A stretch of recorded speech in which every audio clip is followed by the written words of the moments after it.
Welcome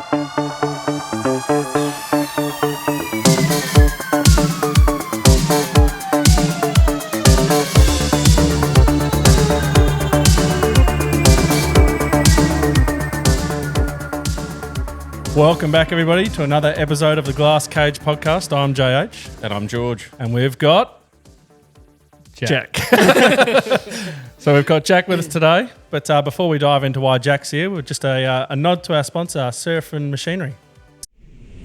Serafin Machinery have a passion for introducing innovation into the agricultural industry and providing customers with exceptional service and quality products at the best prices. Each day, they strive to be the seeding and tillage specialists. By providing a combination of Australian designed and manufactured seeding and tillage equipment with imported quality products, Serafin can provide the very best range of farming equipment to suit Australian farmers, contractors and resellers. With dealers in most states, Serafin Machinery believe their continued success is a result of four factors: selling quality equipment at competitive prices, ensuring every experience is A+ rated, exceptional staff who share the same values as the company, industry-leading manufacturing, assembly and servicing facilities. Alrighty, so thanks again to Serafin. Now, we're going to be chatting with Jack. So Jack is George's brother. Jack is also Jack Out the Back on YouTube, which I'm sure a fair few of you listening or watching will have seen Jack's antics on the tube. It's only a small channel, John. all the camels mostly, but we thought we'd talk cattle. A lot of people want to, we are trying to be a farming podcast. Yeah, ag focused podcast. So we figured you're down here because you're down here due to George having baby and you were helping out and you were too wet up there. So let's start with that. You've had a lot of rain up there. Yeah, we've had a lot more rain than we had down here. We've had over 220 mils for the year, so it's pretty good. Yeah. And the roads are not. Well, it's all dry now, I'd assume, except for the lakes. There's still a little bit of water to actually drive through to get to the... Oh, wow. Yeah. Yep. The road's still closed. They reckon that it's going to be closed until the end of May. I mean, you don't get a lot of traffic up there, do you? No, it's the road to the road, which is... What, the Great Central? Yeah. The Great Central's closed? Great Central's closed, and they reckon it's going to be over $100 million to fix it. Is that because there is a loader? Stuck in it. Some of those pictures of that loader. No, because we're not going to talk politics, John. We're talking farming, so let's just... I'm just going to pull you up there. All right, well, let's get onto the station. Where are you? What is it? How big? Yep, so Prentydown Station is roughly 300 k's east of Bologna. It's 1 million acres or 407,000 hectares, which is,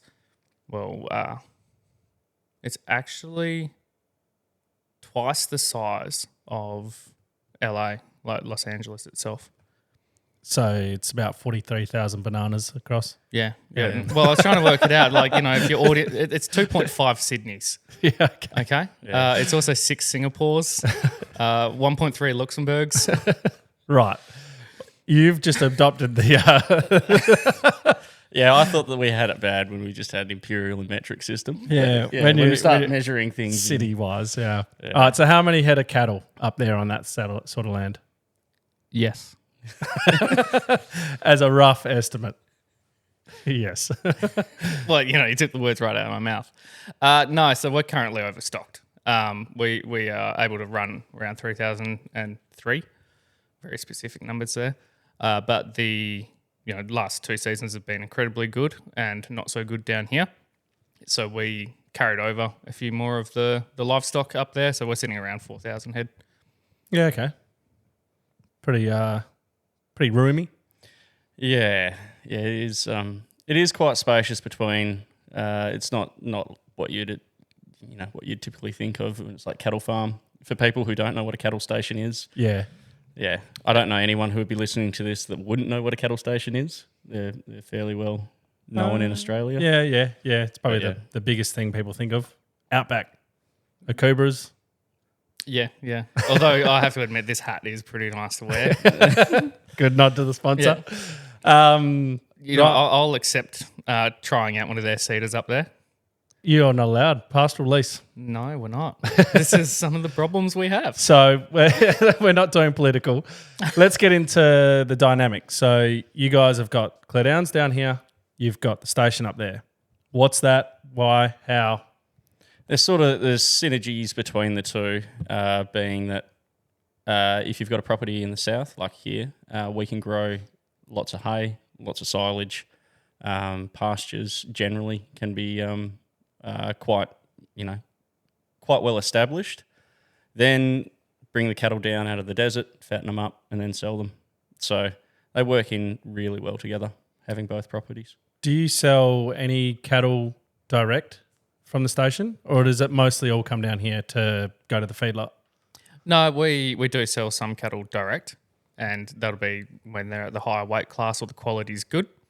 And everything else we'd like to sort of accumulate down here where we can scrub them up a little bit, make them, well, one, present better, but two, they're a little bit tamer. So they're not likely to just throw people over fences and stuff because in the yards, at sale yards and when they get to some of the exporters and those sort of places, they don't particularly enjoy cattle that are fiery. So if they've got nice, friendly cattle, the prices are usually better.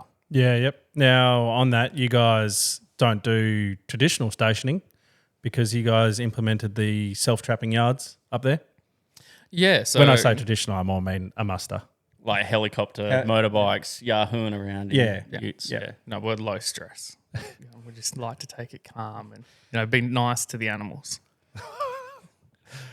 Okay. No, so trap yards, like a low stress handling trap yards, controlled water points. So that started pretty much from day dot. Started implementing that. Yep. No. The moment we got the station, when we bought the station, we said we were going to use self-mustering yards, and if we want to have a little bit of fun about it, the concept of self-mustering yards has been in Australia for a few thousand years, because that's like those fish traps we saw up in Exmouth, John. Yeah. That's a very the same principle. They can swim one way, can't get out. So just with cattle, they have to go through a set of spear gates, which are like those at a footy oval or something. Country footy oval, where you can walk in, you can't get back out. You get your beer, and then you need to go out. So, but if the gate's shut, you're all in there. So working well. The doing it that way, you guys reckon? Oh, look, you get all the animals. Everything needs to drink.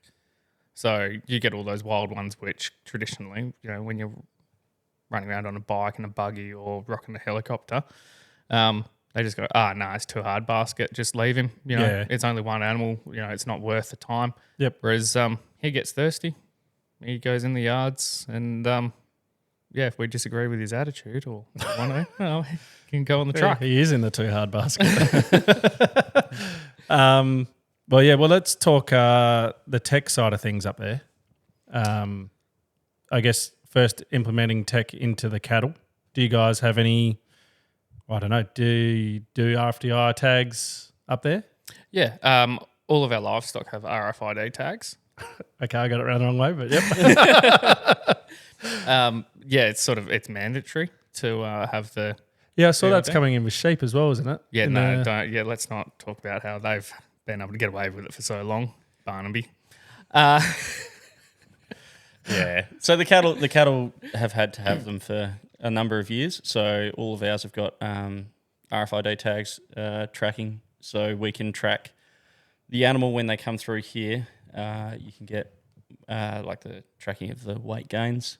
Yep. So each time they're scanned, you get an update if you've got them over the scale. Same as out at the station. If the same animal has got the tag and comes back around again, you got a history of that animal. Is that same for this one's had this injection, this one's had this injection? You can add notes and tags and stuff to each of them, so they carry. You can also set alerts up. So like if an animal comes through, it gets scanned and it goes like a big flash and it goes, angry bastard.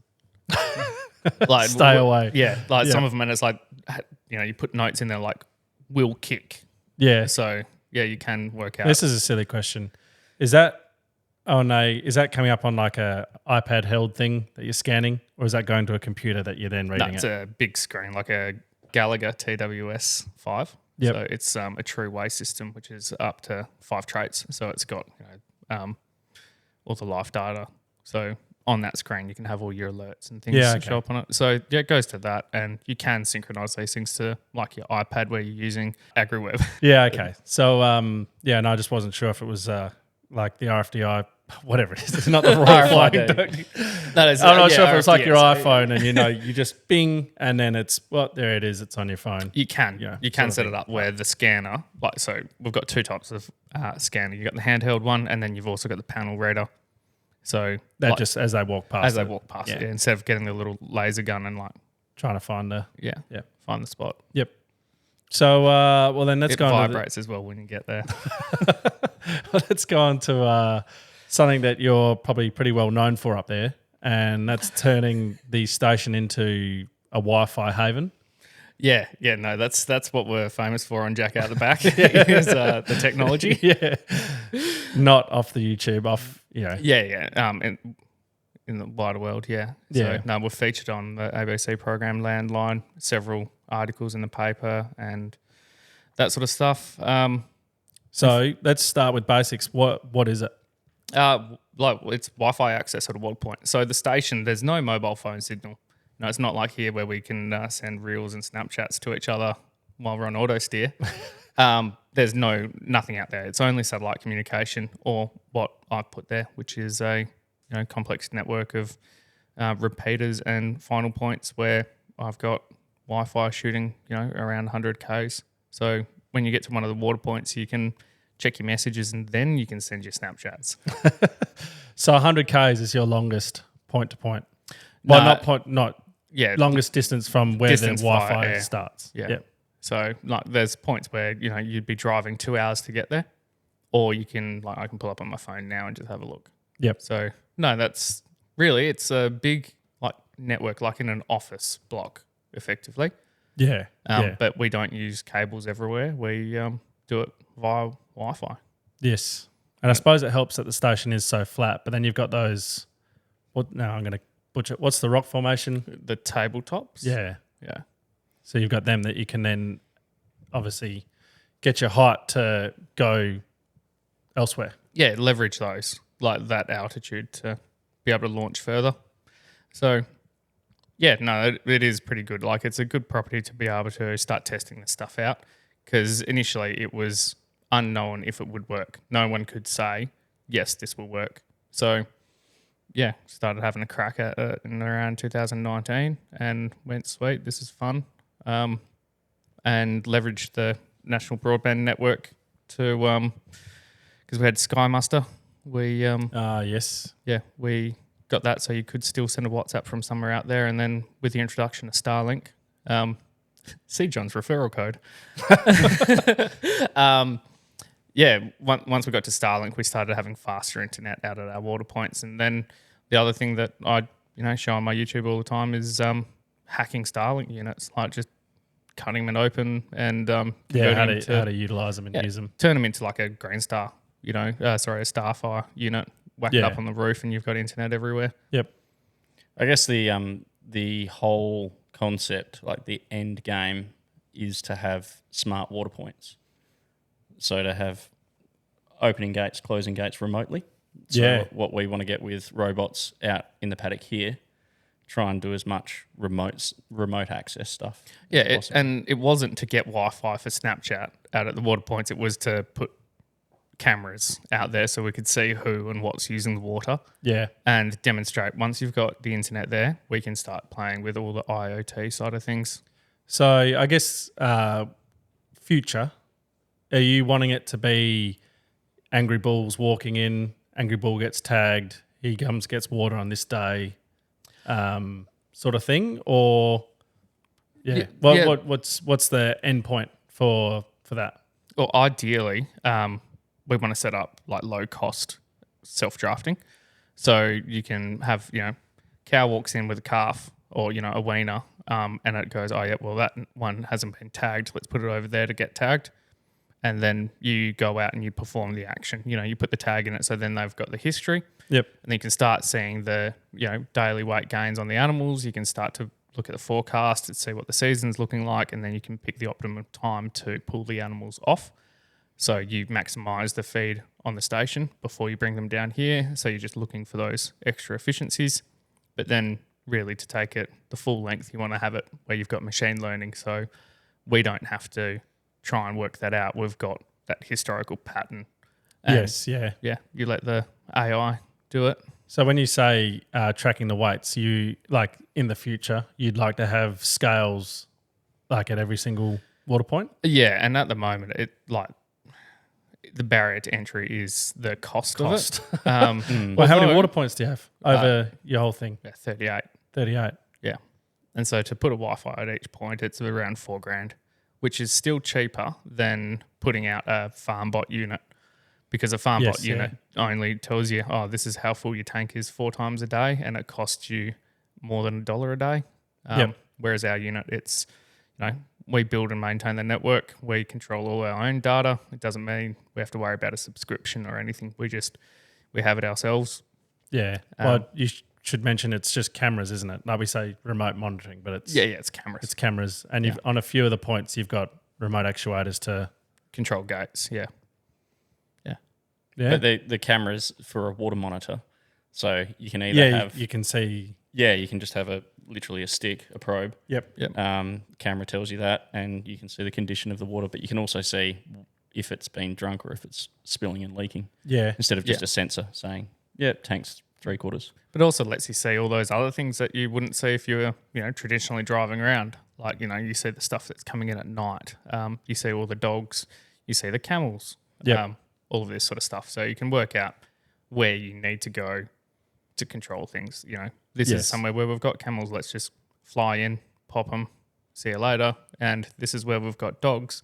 So you only put baits there. Instead of putting them everywhere. So I guess on a traditional station, so say without remote monitoring, no mustering yards, 38 water points, how long would it take to drive around? And because obviously you've got to try and get an eye of them once a week, don't you? Yep. So how long would that take?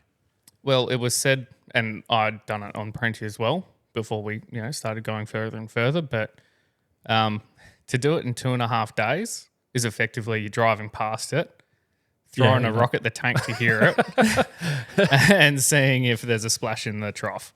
So no, you'd be spending 3.5 days. So just purely driving around, and that's an ideal world of that tank's good, that tank's good, that Nothing's you're not gone fixing wrong. anything. Yeah. And then during summer, you've got to check them twice a week. So there's your It's 3.5 days. You're just constantly driving. Yep. Putting Ks up, So I suppose that's why putting out those emissions, John. Well, I suppose that's why you guys, you've got your pilot's license. Yes, yeah. So then you fly around and you do it in 3.5. And you're doing your pilot's license soon, John. Hopefully, yeah. Yeah. Have you heard about George's latest adventure? Power parachute. I reckon the safest way to fly is in the emergency. It's like driving around in a big airbag. Yeah, but you've got a big fan behind you. Yeah, well, it's behind you. If you're going forwards and something goes wrong, you just unbuckle it and off it goes. You got a parachute ready You've to got a go. parachute ready to go. Goodness gracious. And also, John, when you've got lots of fans behind you, you can go a long way. Yeah. Oh, Jesus Christ. Right, so back to... so it takes, let's just say, on a summer, it's a full week. You've now nailed that down to having your morning coffee. Yeah. So that's pretty impressive. Unless something's wrong, then but then that's the other part, that if you're driving around and you went there on, say, Monday and it was all good, and then by the time you get back around again, you're like, oh, that's been leaking since Monday afternoon.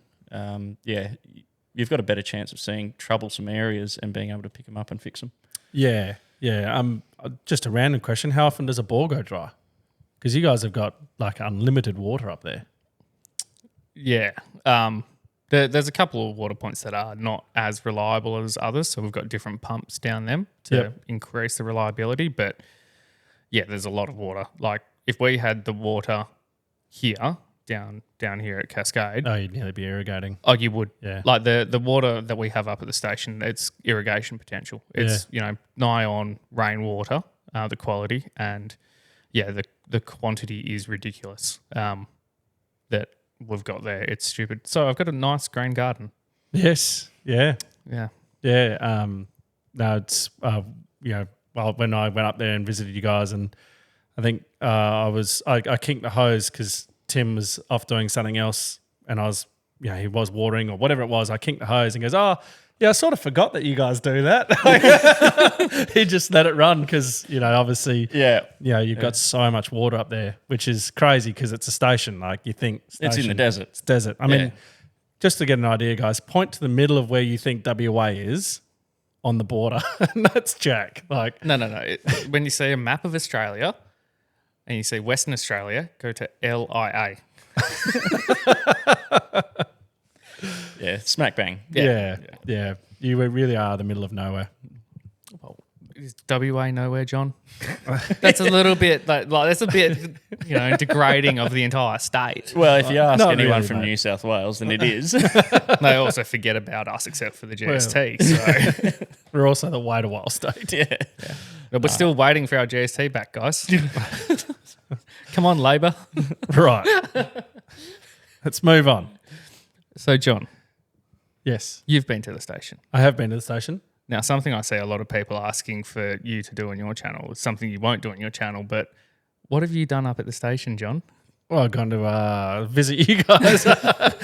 No, yes, you've got a big camel problem. I've killed a few camels. That's about it. That's all I have to say about that. No. Well, yeah, we can get into the camel issue. I think a lot of people don't realise it's law for you to eradicate the ferals. Yeah, legally obliged. Yep. It's part of the Lease conditions. Yeah. Like, effectively, it's like you lease a block and you've got to put a ton of lime to the hectare. That's the same thing. Me shooting camels is the same as us applying lime. Yeah, which I definitely think a lot of people don't realise. They just think that you're doing it because you don't want them to get in your water point or, a bit of fun or something like that. But yeah, it's I like just to get it across to people on the pod that are listening. It's law, part of your lease. But since you border essentially the desert, so the camels are all coming into you guys first. You're the first line of defense. Yep. Yeah. So we get a lot of camels, and the thing is, just like we learnt with precision agriculture here, and making sure that you aggressively pursue things like ryegrass resistance. We just did the same thing. We went, the biggest threat to our business here is the camels. So let's Yeah. get rid of them. And get rid of them efficiently. and the horses. The horses made the biggest difference. Yeah, so it's forgotten that there was 4,000 head of horses taken off. So all these guys who are complaining about Mount Kosciuszko and the Brumbies up there, 4,000 head of horses dispatched on Prenty, and it is the best thing for the land because horses are atrocious. They eat down with their teeth as far as the kangaroos, but they're much bigger. They've got such a good a lot more and such a stride length that they're able to go much further. Plus all the damage, the hard hoof. Yes, it's So getting rid of horses and the camels for their ability to graze out. It's almost on par with the goats. Well, I was going to say. So, what wild animals do you get up there, like ferals? So wild dogs, foxes, rabbits, cats, camels, horses, donkeys. And you guys are fortunate enough to not have goats. Yeah, no, the goats pretty much they're responsible for the desertification of most of the traditional agricultural world. So, when we go back to when agriculture sort of spawned in Babylon, pretty nice and green back there. Lots of a lot of goats. Not much now. Well, I mean, we went up to Exmouth last year, and just the amount of goats that we saw going up there and what they've done. I don't know if there's just more of them, or maybe people aren't controlling them, or what the go is with the goats. But look, it's an irresponsible management of the land. To be honest, they're just letting the ferals go and have at it, and you look down here and we go, gosh, it's nice not having sheep on our paddocks. That's our choice, and I support sheep farming completely. But you can make money off sheep, whereas up there they just go, oh no, goats aren't that much of a problem. Let's just Yeah. So obviously the big one is camels. Now it's the one that you've shown the most of controlling on your YouTube. That's because I've run out of horses and donkeys, John. But I guess the big question: how many do you think that you, in your time since you've been up there, have eradicated? Well, over 4,000 horses. Yep. Only around 750 donkeys, and a bit over 11,000 camel. That's a lot. It is. That's Especially when you consider that we are currently overstocked and working on getting that 4,000 head of cattle right down. Yep. That the camels come in and that grazing pressure of what you're allowed to have on the pastoral lease. Yeah. The camels just come in and Well, most years we're killing more camels than we're taking cattle off the station. So like we send 800 or 900 head of cattle off the station, and we're reducing our stocking rate, and we're whacking 1,000 or 1,200 camels. And you're like, we're actually trying our best to manage the land, and we've got these interlopers. Yes. So, yeah. And I guess I'll ask the question without it getting too political. The government, I know the answer to it, but people listening don't. Do they provide ammunition for you? No. See, that's now we won't get into the whole gun side of thing. We know that. No, Yeah, and but- not for the gun debate and all Yeah. that sort of it. That's somewhere else. But no, the latest statements and comments attributed to ministers for certain departments Yep. was that no, the camels aren't really that much of a problem. There's no evidence that there's a large number of camels in Western Australia, and they have no measurable impact on the agricultural practices. Yeah. No, I think it's pretty crazy that by law you have to eliminate whatever comes in, and then they don't even subsidise you for the ammunition that's used. There is a subsidy, and what I do is I pay a declared pest rate out of my lease, Yep. and I can get $500 of that money which I've given back on ammunition. So I pay tax on tax, and then I get given that money, and then I pay tax on my own money that I paid tax on to buy ammunition to control the feral animals that I legally have to. Yep. So it's lovely. It's great. Yeah. No, it's definitely a question that would have arisen out of that. But another thing, obviously, cattle and the whole live export side of thing. Do you guys aim for a live export market, or are you guys more of a domestic sort of? Yeah, well, our one of our key markets is currently a bit hot. You can't actually get the young bulls up into there, into the Middle East. Yep. Thanks, So- Houthis. Yeah, so it's yes, it does impact us as well. Live export it's vital to animal agriculture in Australia. Yes. Yeah. 100%. It's that in itself is a long-winded debate, and we do aim for that domestically. We've got some stuff that goes domestic. So domestic into Espence or No, Perth Esperance or is shut. Yeah. They shut down a year ago.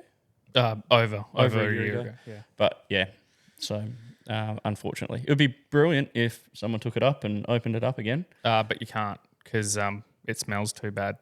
There we go. There's also It what? As in yeah. the neighbours. So it smells. No. Okay. The ones who are in that very In the- expensive part of Yeah, Island yeah. View. yeah in the precinct. Yes. Yeah. Yeah. Okay. Anyway, but so traditionally, when it all settles down again, hopefully can be sent back up there.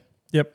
But, Yeah. Yep. No, it's it's good to have the cattle around down here. We have got one camel that survived. It's, Yeah, Camille. Camille the camel. She's over with some of the young heifers on the pasture at the moment. Do you think she thinks she's a camel? Or a cow? She's a cow, 100% in her mind.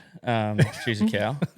Doesn't believe for 1 second that she's under threat, which is is a little bit concerning. But she's getting along just fine with the cows, which is good. She is pretty funny to watch when she's trying to eat grain on the ground. Yeah, okay. Like she gets her legs right apart. And she's just like got her lip. Like, It's a long way down. It is. Yeah. It is a long way down. Like a giraffe. Yeah, that's it.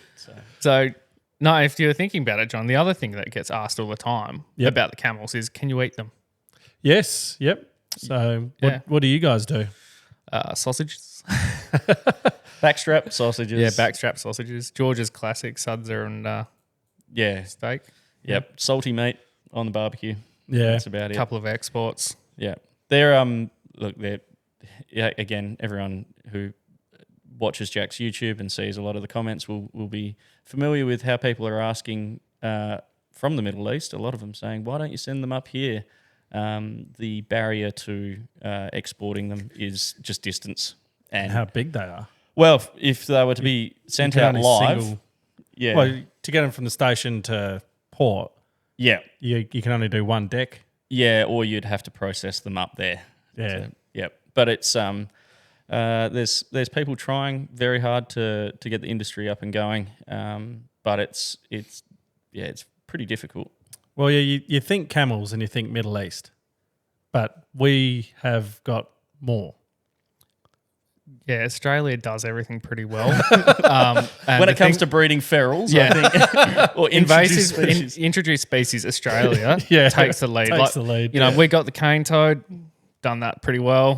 Foxes, got the rabbits, yeah, foxes. You know, Yeah. cats. You know, it's just perfect. Europeans. It's the camels out to the Middle East. A lot of it, you know, because they're such a large population in Australia, they're of pretty high quality apparently. So in fairly high demand. But again, getting them from literally the centre of WA to another country cost effectively, very difficult.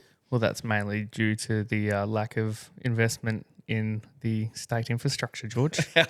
You know, I don't know many camel-based industries that were at the forefront of anyone's election promises, but no. So look, it's at the moment, unfortunately, a huge source of protein for the world just ends up dropped, and that's just the nature of it. But then all the camels that are coming in, like we've watched your videos, you'll only select a few of them, and then that's at the beginning of summer. By the end of, or even middle of summer, you're not even touching them because they're too yucky looking. Yeah, they're already halfway to jerky. Yeah. Well, no, it's kind of we can be picky. If you've got a whole load of cows, which one are you going to eat? The fattest, best looking one. Yeah, but I'm saying they're coming in because you're, because it's dry. It's dry. Yeah, but you could, your weights would be down if you're transporting them. Yeah, cost effective. But that's the other part of trying to commercialise the industry is how do you get continuity of supply, especially with a camel? That's so good and adapt to going out to the desert and surviving. Then they only come back in when it gets under a lot of pressure, so all the water and feed dries up out, and they come in after having bred up. But that's where you've then also got to have somewhere to store them and feed them up to get them up to standard for export or for slaughter. Yes. I've heard that camels are actually really good for weed control. Things like thistles. Yeah. They target thistles. They will, and they destroy the seed because their digestive process is actually so extreme that the seeds don't make it. So camels don't spread pests like, grass pests. Yeah. So fauna. That's Flora. Flora. I'm just going to jump in here and say fact check him, guys. Get on with it. Come on. You were the one that said it. You wanted me to get Camel down to Neil Arbor to eat all your thistles. Yeah, well, that's just a theory. And that's because you're like, oh, And then you're Afghan gonna end up with thistle. like a wild deer cross. Yeah, there is the feral deer down at Coolidge. Yeah. I thought it would be quite funny for someone who's on the cedar taking pictures of their deer that come through to then see a camel waltz by. But we have been, we are not going to be responsible for The releasing. introduction of camels down here. Yeah, you can be rest assured that there is one female camel here. There is not a breeding pair. And she is not pregnant. Yeah. Yes, yeah. So Well, I reckon we might leave it there. But anyone who is interested to see what Jack does out on the station, Sometimes there's cattle work. sometimes he does deal with cattle. Sometimes he's in the shed just talking starling. And most of summer you are eradicating camels. Yeah. But Jack out the back on YouTube. I'm sure most of you have already, if you found my YouTube, you found Jack's. It's It's only a small challenge. You know? yeah. Well, it's your YouTubes, your hobbies. You're Yeah. doing quite well at Yeah. it. So it's been good. So thank you for coming on and talking station and cattle, because we did get quite a few people asking us to talk cattle. yeah, and there's only so much that I can say about in a feedlot and on a pasture. Yeah. George, did you just on our sign off here, Drought Master, Shorthorn. Yeah. Right. That's it. Cool. Yeah. So we have cows. The cows that we have. Yeah. Oh, okay. Right. And again, thank you very much to Serafin Machinery for sponsoring the Glass Cage pod. Yep. So, Go and check out their socials. Go and like them. Yep, their socials will all be right below. But if you can do us a big favour and go and check out their Instagram and follow that, because that will show them that it's worth worth being with us, and they're gonna get the following and keep tagging us and Serafin in your Glass Cage videos. On Instagram. No, that'd be good. Yeah. And So- any sponsor recommendations? Thanks for coming on, Tag Jack.